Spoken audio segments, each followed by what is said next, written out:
Bom, primeiramente, bom dia a todos. Gostaria, inicialmente, de expressar a minha satisfação imensa, de voltar ao Rio Grande do Sul, voltar a Porto Alegre e, especialmente, voltar ao ambiente do Programa de Pós-Graduação em Desenvolvimento Rural, o nosso PGDR, que foi minha casa durante algum tempo aqui. Gostaria de agradecer pelo convite, vindo dos professores como Paulo Niederle, que foi contemporâneo meu, na época do mestrado, ao professor Sérgio Schneider e ao grupo GEPAD, pela confiança, pela forma tão bacana que me confiou a tarefa nobre de coordenar essa mesa.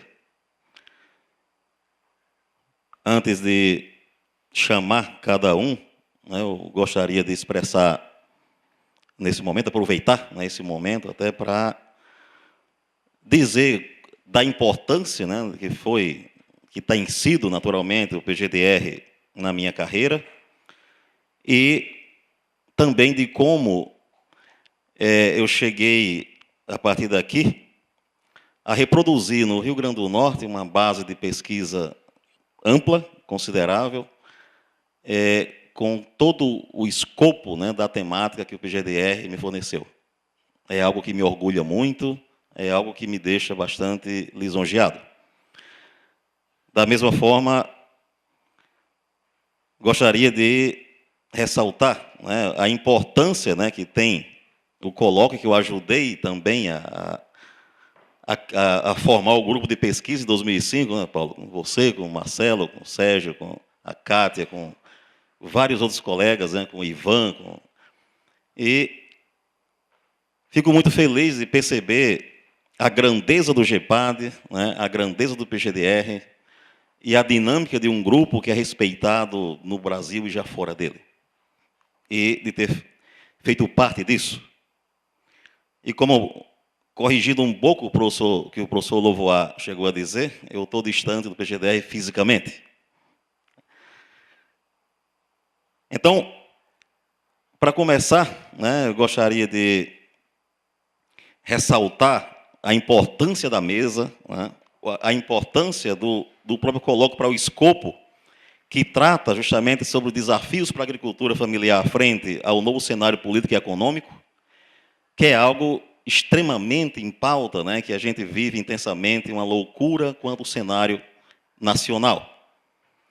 Como também o painel, que tratará da agricultura familiar e sua reconfiguração dos mercados alimentares, que é um tema, juntamente com o tema do evento, colocam o PGDR justamente uma responsabilidade do que já vem sendo feito para debater temas tão importantes, tão atuais e de uma necessidade incrível para o país.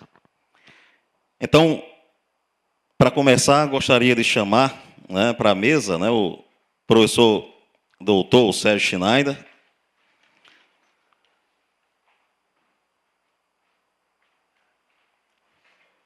que foi o meu orientador, e fala em público que o êxito da minha carreira deve-se ao fato de ter o Sérgio como o meu maior inspirador.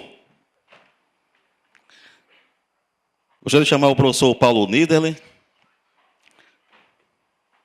coordenador do GEPAD.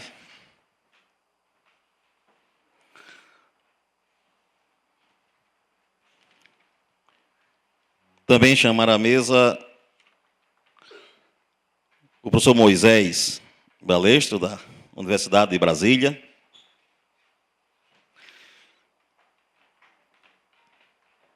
E um colega que adorei reencontrá-lo, o professor doutor Fabiano Escher.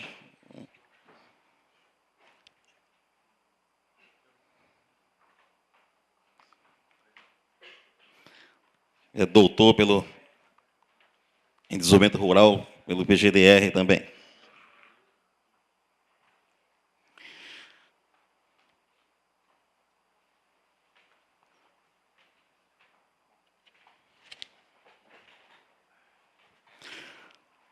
Bom, pela ordem da mesa, né, serão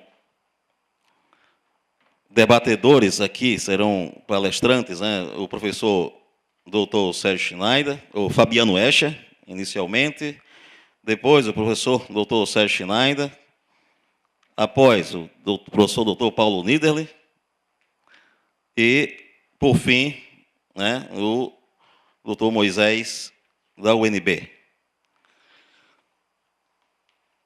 O professor Sérgio Schneider, né, que será o primeiro, né, aliás, o Fabiano Escher, que será o primeiro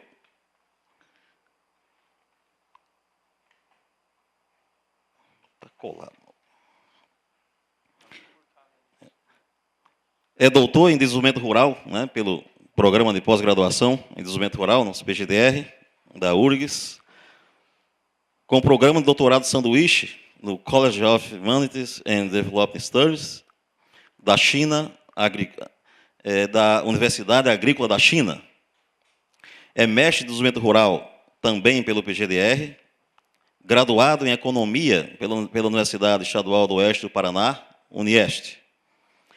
Atualmente está como pós-doutorando em andamento no Programa de Pós-Graduação em Ciências Sociais e Desenvolvimento, né, do CPDA, no Rio de Janeiro. Possui experiência nos temas de agricultura familiar, desenvolvimento rural, sistema agroalimentar, cooperativismo, agricultura familiar e economia solidária, entre outros temas. Atuou como pesquisador no projeto multidimensional para análise dos dados, né, do novo Censo Agropecuário de 2006, que já passou dos 10 anos, né? Numa parceria entre o PGDR e o Instituto, e o IPE, o Instituto de Pesquisa Econômica Aplicada. É membro do Grupo de Estudos e Pesquisas em Agricultura Familiar e Desenvolvimento Rural, o nosso GEPAD. Integra a Plataforma Internacional de Pesquisa em Estudos Agrários e Agroalimentares nos BRICS, né, do Brasil, Rússia, Índia, China e África do Sul. E possui interesse nas áreas de economia política, economia institucional, desenvolvimento socioeconômico, desenvolvimento rural, agricultura familiar, sistema agroalimentar e China contemporânea.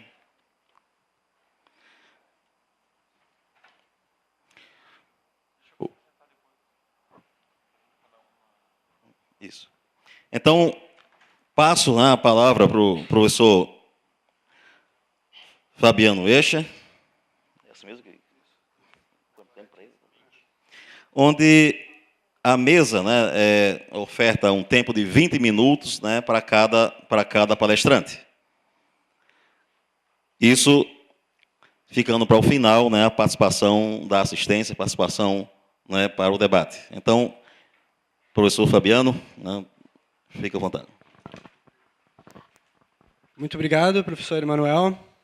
Obrigado pela introdução. Bom, sem delongas, eu já vou agradecer, primeiro de tudo, agradecer o convite, a oportunidade de estar voltando a casa do lado de cada mesa e tal. Fico muito satisfeito e feliz de estar aqui. E agradecer de rever os colegas e estar sentado aqui também do lado do meu orientador, agora ex-orientador, agora como colega. E a toda assistência. Bom, vamos direto ao tema. A questão era um pouco, as minhas pesquisas, desde todo doutorado, têm se focado foi um estudo comparativo de Brasil e China, em relação a temas agroalimentares e também ao tema do desenvolvimento rural, tendo uma perspectiva teórica de economia política e economia institucional, foco sobretudo no Cal Polanyi.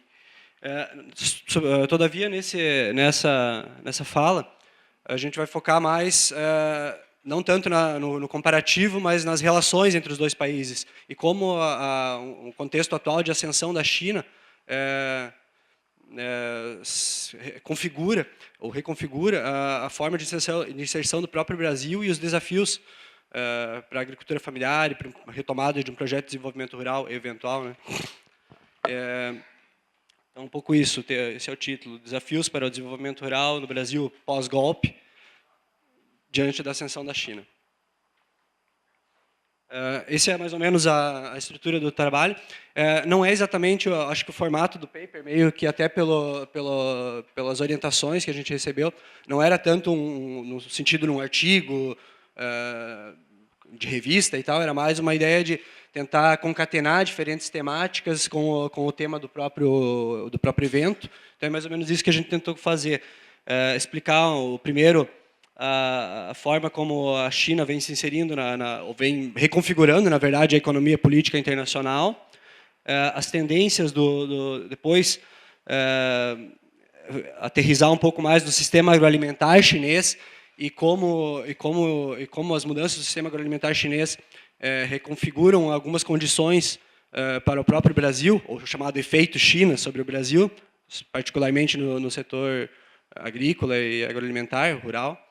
E, por fim, tentar esboçar alguns, que todos aqui vão tratar de alguma maneira disso, mas tentar abordar o que eu considero, talvez, três desafios importantes para a agricultura familiar e desenvolvimento rural no Brasil, tentando relacionar aspectos teóricos e práticos ao mesmo tempo.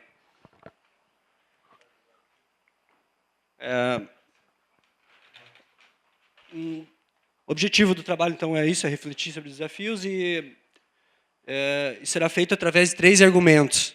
O primeiro é que a trajetória de desenvolvimento da China, desenvolvimento econômico da China, está a consolidar a sua condição de grande potência e representa uma ameaça, não sei se dá para dizer exatamente uma ameaça, mas é um desafio à hegemonia global dos Estados Unidos, pois a China, conforme ela vai crescendo e se inserindo no cenário externo, na economia política internacional, ela vai reconfigurando toda a divisão internacional do trabalho, as relações de comércio, investimento em todo o mundo, inclusive a geopolítica.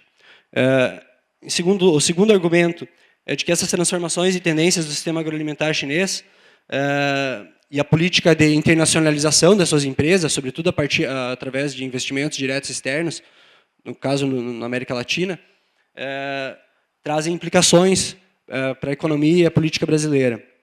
Eu vou tentar trouxe um monte de dados, mas vamos ter que selecionar para 20 minutos aqui, como eles impactam na economia e na política brasileira. E o terceiro é colocar esses 3 desafios que eu vislumbro aqui. A ascensão da China, assim, didaticamente falando, dá para dizer que tem causas ou fatores internos e fatores externos que determinam esse processo de desenvolvimento econômico e ascensão internacional. Do ponto de vista interno, tem a ver com o próprio crescimento econômico estrondoso da China, que durante mais de 30 anos se manteve acima de 2 dígitos, e no período mais recente tem uma desaceleração, mas ainda crescendo a taxas muito maiores do que qualquer outro país da Europa ou da América. Talvez alguns outros países menores em desenvolvimento da Ásia que estão se mantendo em taxas maiores, Índia, Sudeste Asiático, mas em geral ainda é uma taxa muito alta. Esse crescimento econômico veio acompanhado de processos de transformação estrutural, digo, da economia e da sociedade, tanto em termos da estrutura produtiva, da distribuição setorial do PIB, do emprego, da indústria, e mudanças também institucionais, que foram, na verdade, o que disparou todo esse processo de crescimento e transformação estrutural, particularmente as políticas de reforma e abertura iniciadas pelo líder Deng Xiaoping no final dos anos 70, após a morte de Mao Tse-tung, o aumento, a redução da pobreza que veio em decorrência disso, acompanhada pelo aumento das desigualdades. Então, reduz a pobreza, mas aumenta a desigualdade. Essas são várias características do que se convencionou chamar, segundo os termos dos próprios chineses, como socialismo de mercado com características chinesas. Depois eu vou esmiuçar um pouco em termos de dados mesmo. Entre os fatores externos, Dá para colocar como os principais a integração produtiva, comercial e financeira da China na economia internacional, que se dá calcada no seu desenvolvimento interno. Uma mudança no modelo de desenvolvimento. A China, durante muito tempo, era um modelo baseado em investimento em infraestrutura, construção e exportações, mais investimento do que exportações, embora se enfatize, em geral, mais a questão da exportação. E, para hoje, cada vez mais para um modelo baseado em inovação e também no mercado doméstico, uma dependência menor do mercado externo e do investimento em setores da indústria pesada, que vão continuar, claro, mas cada vez mais voltado para o mercado de consumo interno, que uma população que aumenta a renda e adentra o mercado de consumo, e também focado em investimentos em área de inovação. Uma reestruturação da divisão internacional do trabalho, que isso vem configurando, e a política de going out, que os chineses chamam de as empresas chinesas indo para fora. Então, tudo isso vem reconfigurando uma situação em que a China se afirma como uma nova potência global. Se vai ser a única, a hegemônica e tal, isso ainda é uma questão especulativa, mas vários autores têm falado de um possível novo consenso de Beijing como um desafio ao neoliberalismo do consenso de Washington, né, americano. Então, isso tem a ver com estratégias de soft power. Bom, a gente está vendo um monte de filme chinês chegando na tela dos cinemas e tal. Assim como, do ponto de vista mais econômico, propriamente dito, a política de internacionalização da sua moeda, o yuan, como moeda tentando ter mais aceitabilidade no comércio internacional, ao menos entre os países, com trocas diretas, com a intenção de se tornar, quiçá, no futuro, uma moeda de reserva. E um outro aspecto que vale ressaltar é a questão da Rota da Seda, que é um projeto, acho que talvez o maior projeto da história do mundo, de investimento direto de um país no exterior, visando integrar em termos de infraestrutura, de logística, transporte, energia, toda a Eurásia, desde Xangai até Berlim. Então, esse é um grande projeto da China que está conquistando parceiros, inclusive na Europa, que talvez no começo se colocavam um pouco reticentes a isso, que agora estão vendo que é uma coisa meio que irresistível, que eles não têm como não participar. Tipo, os custos de não participar seriam maiores do que o de participar. Eu vou tentar dar um passeio muito rápido por alguns dados que vão exemplificar isso que eu ou que vão ilustrar isso que eu falei agora muito rapidamente. Aqui tem alguns dados sobre população. A China é cada vez mais um país que está se tornando, está se urbanizando. É um país que era até o final dos anos 70 era 80% rural, com população rural. Hoje ele já está em cerca de 50%, passou de 50% a população que vive nas cidades, oficialmente, e tem uma população flutuante muito maior, porque tem gente que é registrada no meio rural, cerca de 200 milhões de pessoas, que, na verdade, trabalham no meio urbano, nas indústrias da região costeira. São chamadas os trabalhadores migrantes da China. Aquela famosa mão de obra barata chinesa são esse pessoal. Gente que é camponês, registrado como camponês, oficialmente, mas que trabalha na indústria, na região costeira, sobretudo. O PIB eu já falei.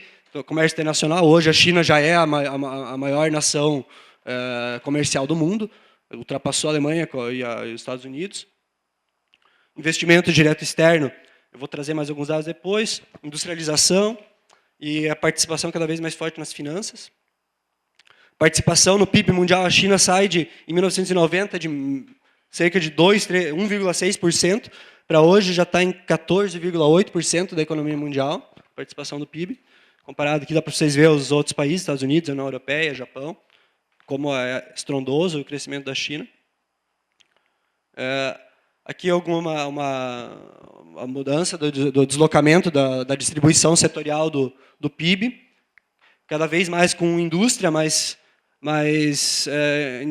tendo em vista também que é importante ressaltar que a indústria, embora ela tenha se mantido mais ou menos como o mesmo share da distribuição setorial do PIB, ela modificou qualitativamente também. E tem que entender que a economia toda cresceu muito, né? E sei lá quantas vezes cresceu de lá para cá.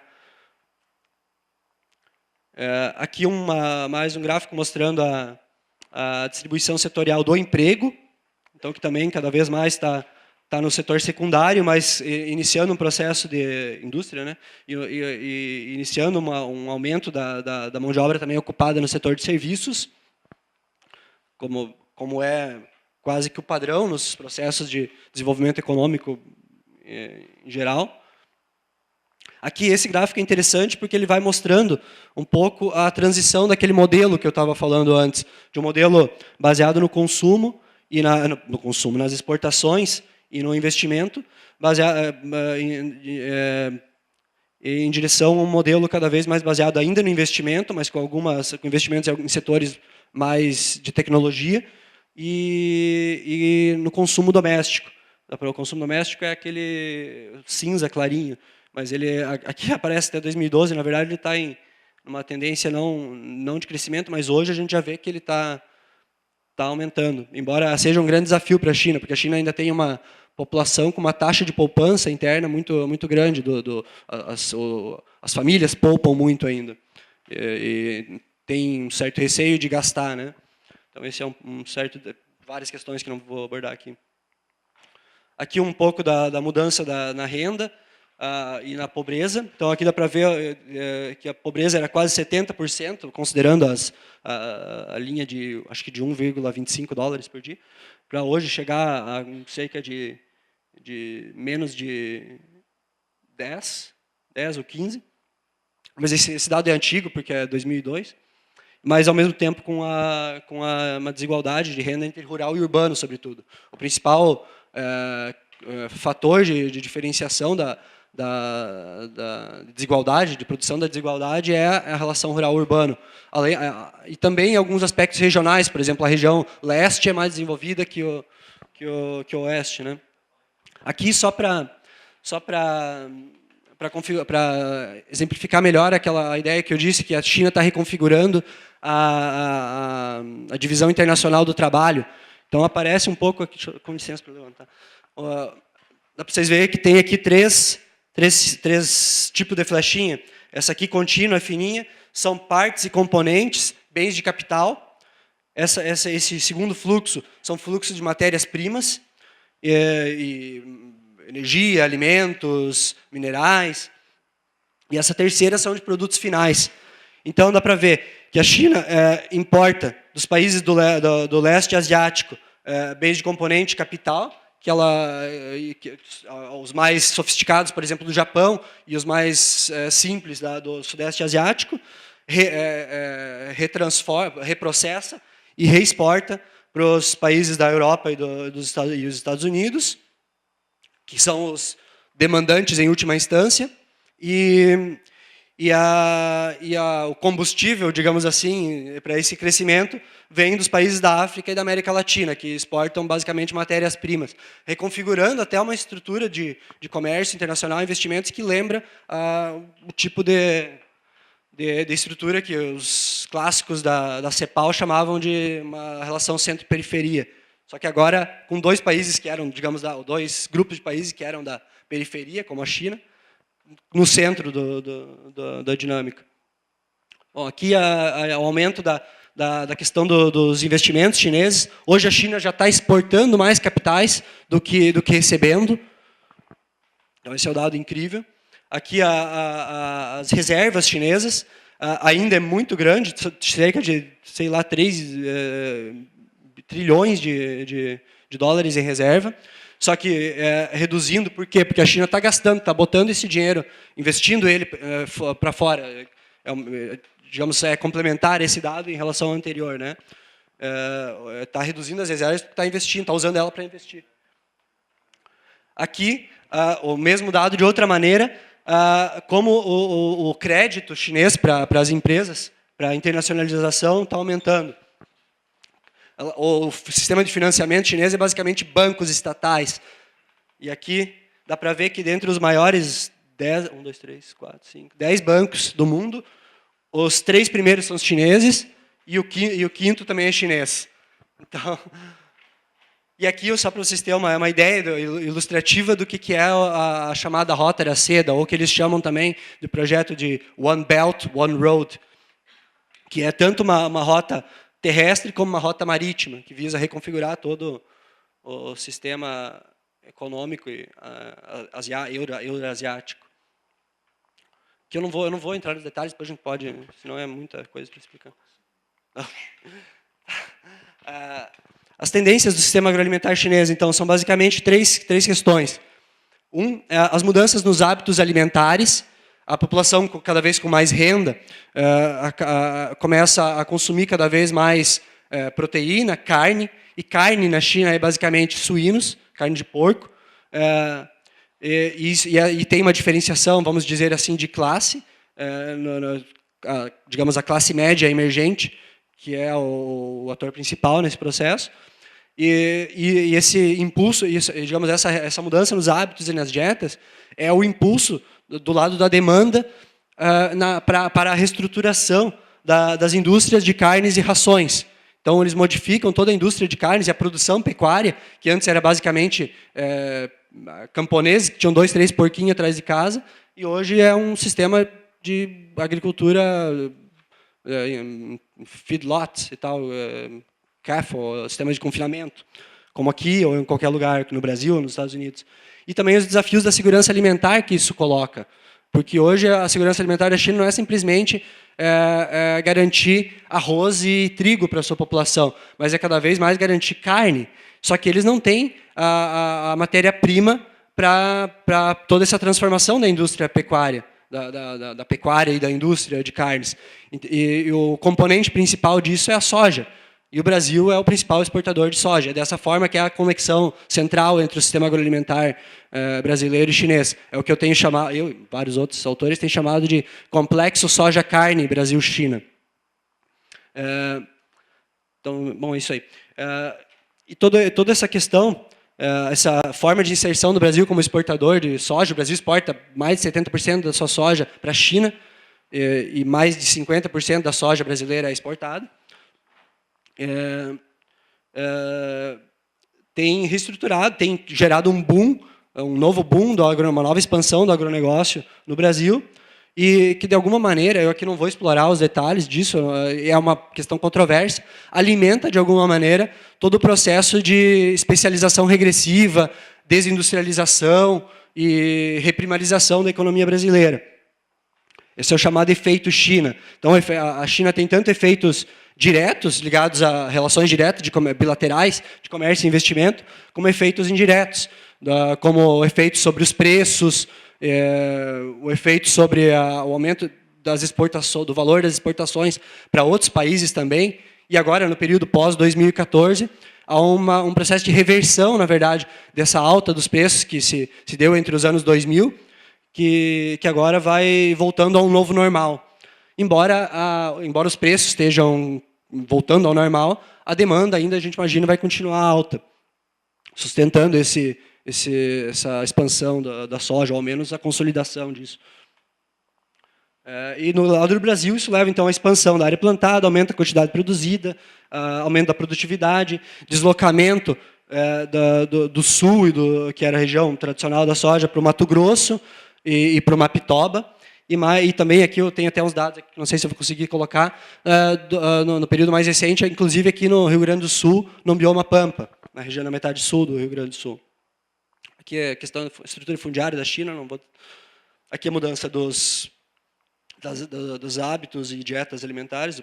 A China, dá para dizer assim, eles passaram de um padrão de consumo que eles chamam 8-1-1, 8 partes de grão, uma parte de vegetais e uma parte de carnes, para um padrão 4-3-3, 4 partes de grãos, 3 partes de carnes e 3 partes de vegetais.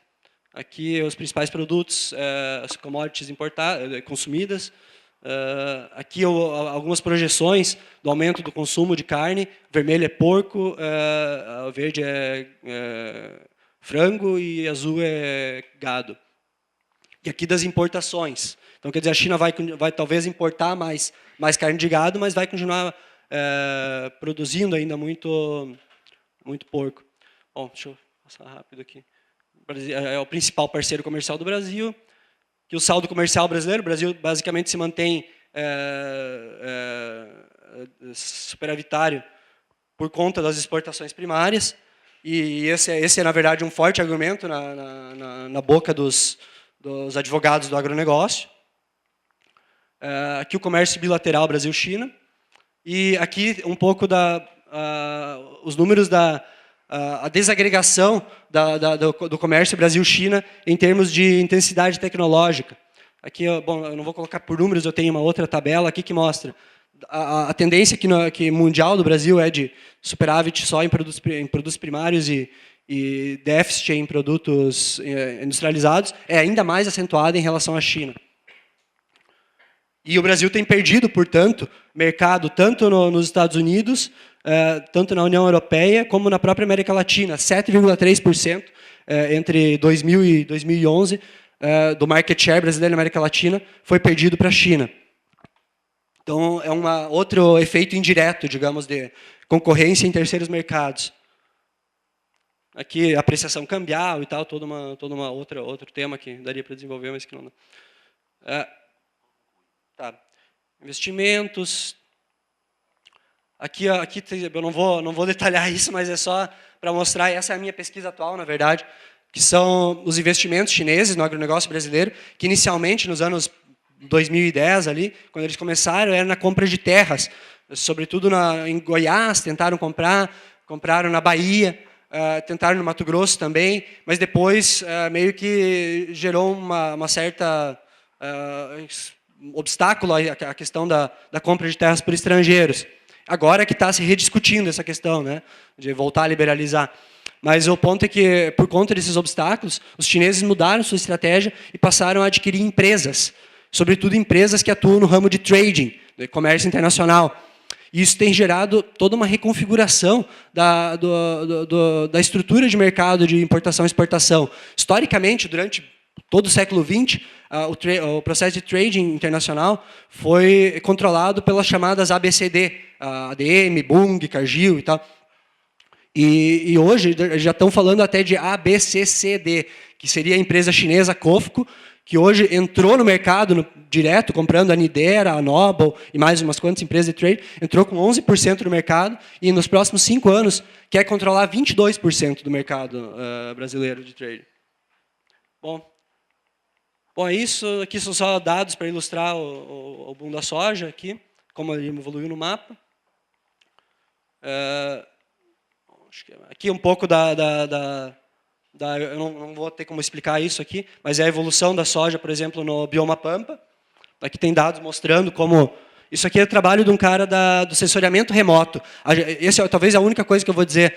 A gente ainda nos estudos de agricultura, estudos rurais e agroalimentares, a gente ainda não entendeu, aqui, embora a gente seja gaúcho, aqui a gente ainda não fez um estudo detalhado nesse tema. Talvez seja uma proposta aqui para os estudantes pensar em estudar a expansão da soja na metade sul.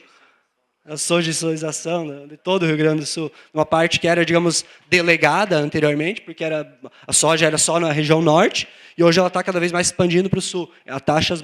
As taxas de crescimento são muito maiores nessa região. E já tem trabalho no sensoriamento remoto, mas aqui na economia, sociologia, estudos de desenvolvimento rural ainda é pouco. Aqui tem dados, enfim, dá para ver aqui um pouco os dados. Bom, aqui são só dados ilustrando aquilo que eu estava falando. Eu não tenho mais tempo. Tá, só para dizer, eu só vou anunciar qual é que eu considero serem os 3 principais desafios para a agricultura familiar diante desse contexto pós-golpe. O primeiro, eu acho que seria repensar como a gente enxerga, do ponto de vista teórico, e também das implicações políticas disso, repensar o capitalismo na agricultura e a questão agrária brasileira. Ou talvez um trabalho que tem disparado esse novo debate é o trabalho das 7 teses lá do Eliseu Alves, do Zander e tal. Não que seja, acho que é um trabalho polêmico, mas que serviu para incomodar, digamos, as visões estabelecidas e reestabelecer, de alguma outra, uma visão antiga, que era uma visão bem agrícola, digamos assim, produtivista, do desenvolvimento agrário brasileiro. E a nossa proposta é que a questão não é retomar uma visão agrícola, e tampouco ficar batendo o pé na velha visão agrária, mas expandir o foco para uma visão agroalimentar. Para conseguir compreender a questão hoje, eu não vou ter como detalhar o que eu chamo de questão agroalimentar, mas é focar no agroalimentar e não só no agrário. Segundo ponto é valorizar a diversidade social e produtiva da agricultura familiar. Essas e outras teses, além das 7 teses, por exemplo, a tese da classe média rural, que eu acho que o Paulo vai tratar alguma coisa, não sei, são teses que vêm tentar homogeneizar, de alguma maneira, a diversidade da agricultura familiar, ou até, na verdade, deslegitimar a própria categoria agricultura familiar. Eu acho que o que é importante é a gente... tem vários trabalhos mostrando diferentes tipologias e tal, e a questão, a questão não é digamos, negar ou dizer que simplesmente é um desenvolvimento agrícola, mas entender como essa diversidade se expressa. E aí a gente tem desafios. Eu imagino que a minha proposta aqui, que a gente tem trabalhado no GEPAD há muito tempo, é a ideia dos estilos de agricultura como uma metodologia possível. E ainda esse é um grande trabalho de se fazer. E um terceiro, do ponto de vista tanto teórico como político, é forjar uma aliança entre produtores da agricultura familiar e os consumidores urbanos. Ou seja, um pouco a coisa de construção social de mercados, através de estratégias que envolvam tanto agentes do Estado como da sociedade civil, na regulação dos mercados convencionais e na construção de novos mercados, a partir de alguns valores, como a segurança alimentar e nutricional, a qualidade dos alimentos, justiça social e distributiva, a questão de saúde e a questão ambiental. É mais ou menos isso. Muito obrigado.